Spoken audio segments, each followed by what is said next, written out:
ngërëm lañ leen di wax saa su nekk rek ñi safoo site internet di Buzz M TV Sénégal bu leen fàtte di abonné di bës cloche de notification yi ngir dara bañ leen a raw ci seeni xibaar.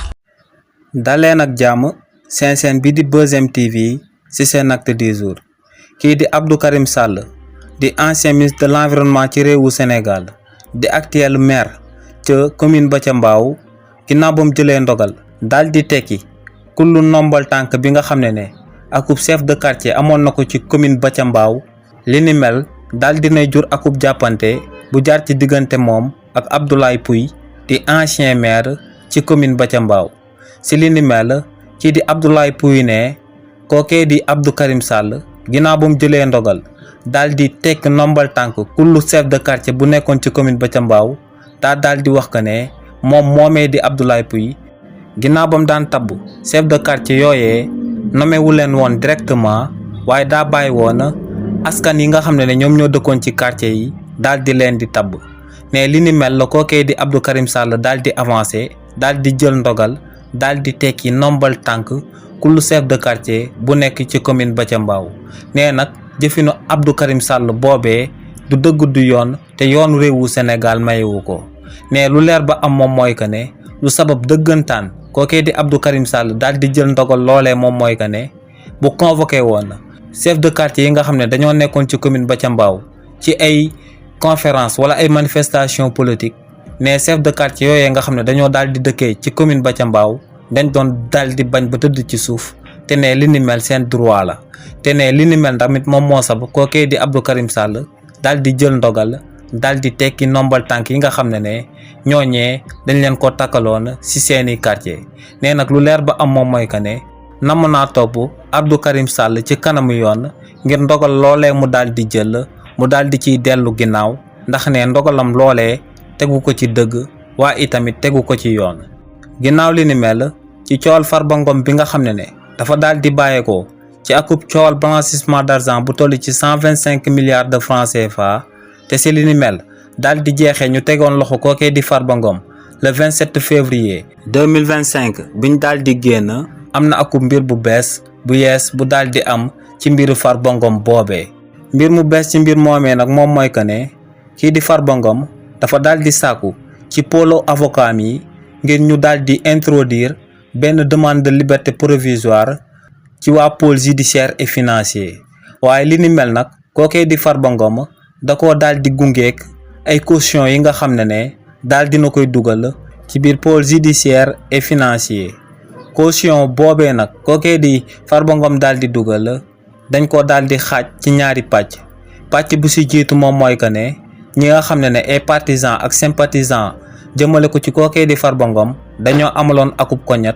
cagnotte boobee nag moom moo daal di toll ci 1 milliard de francs CFA kookee di Farba Ngom jël ko daal di koy boole ci caution bi ginnaaw li ni mel kookee di Farba Ngom tamit dafa daal di jébbale lu tolloog 22 terrains yi nga xam ne am na yoo xam ne ñoo ngi nekk Rufisque yenn yi nekk Mbour yenn yi nekk Thiès yenn yi daal di nekk tamit ci biir ville Dakar 22 terrains yooyee nag képp ku ko xayma ci xaalis ci francs CFA day toll ci 43 millions de francs CFA 43 millions de francs CFA yooyee nag la kookee di Farba Ngom daal di jël daal di koy booleeg 1 milliard yi nga xam ne jotoon nañ koo récolter ci cagnotte biñ daan amal ngir daal di koy dimbalee mu daal di toll ci 44 milliards de francs CFA mu daal di koy dugal ak caution ngir avocat yi daal di koy accompagner ak benn demande de liberté provisoire ngir mu daal di bàyyeekoo ci kaso biñ ko daal di denc. ginnaaw li ni mel kii di Madiambal Diagne di ak personnalité politique bu kenn dootu présenté ci réew mi di Sénégal yëkkati na ay kàddu daal di wax que ne kii di Ousmane Diagne di ministre de la justice lu ko war moom mooy mu daal di démissionner ci gouvernement bi bu ko defee kii di Mimi Touré mi nga xam ne poste boobee rek moom moo ko daal di ñor daal di koy wuutu ci gouvernement bu bees bi si li ni mel kii di Madiambal Diagne ne président Bassirou Diomaye Diakhar Faye ci dernière sortie bi mu daan amal ci réewu Sénégal daa yëkkati ay kàddu Sénégal yëpp di ko daal di dégg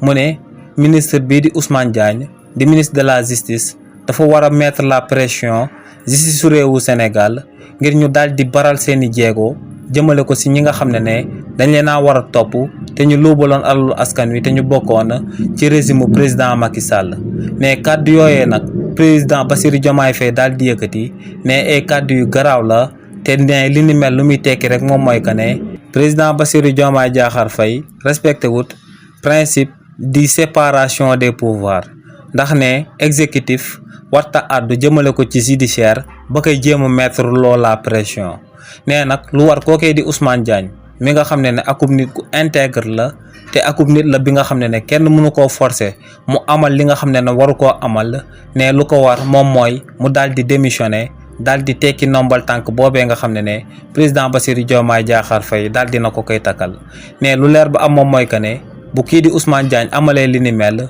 Mimi Touré mi nga xam ne ancien premier ministre la ci réew mi di Sénégal moom mooy jël poste boobee te ne lu leer ba am moom mooy que ne Mimi Touré bis bu nekkee ministre de la justice luñ koy xaaj a wax luñ koy waaj a wax wala luñ koy waaj a joxoon sax da koy daal di amal ne kookee bis bu fi nekkee ministre de la justice bu ko état bi waxee sëqatal sax mu sëqat te ne lu leer ba am moom mooy que ne kon dinañ daal di baral bu baax a baax dossiers yi ñu war a amal jëmale ko si ñi nga xam ne ñoom ñoo luubaloon alalu askan wi ginnaaw ba fi président Macky Sall nekkee woon ci bopp réew mi. ginnaaw li ni mel kii di Adji Sarr mi nga xam ne coow lu jaaroon ci diggante moom ak président Ousmane Sonko moom moo sababoon événement politique yi daan am ci réewu Sénégal te mu tàmbale woon ci mars 2021 jeexee woon ci février 2024 amoon fii te si li ni mel ñu boomoon ci ay sénégalais kii di Adji Sarr ginnaaw bam njëkkee woon a daw daal di génn ci réewu Sénégal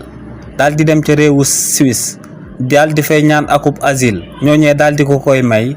kookee di Adji Sarr daal dinay demander beneen faveur dirigeant yu nekk ca Suisse te ñooñee tamit daal dinañ ko koy may te moom mooy que ne kookee di Adji Sarr léegi akub nationalité suisse la daal di yore donc kookee di Adji Sarr daal dinay bàyyi nationalité sénégalaise bi nga xam ne moom la amoon daal di jël beneen nationalité te muy nationalité suisse. ginnaaw li ni mel kii di Mame Makhtar Gueye bu Jamra bu Sénégal yëkkatiwaat na ay kàddu daal di koy jëmale ci artiste chanteuse bii di Mia Guissé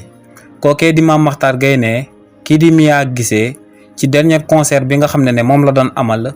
dafa yëkkati woon ay kàddu yu ñaaw a ñaaw yi nga xam ne mën nañ koo qualifier ay kàddu pornographique ndax ne kookee di Mia Guissé dafa waxoon que ne na dugg ba sës te ba muy àddu jëmale ko si li ni mel ay awra la doon wax nee nag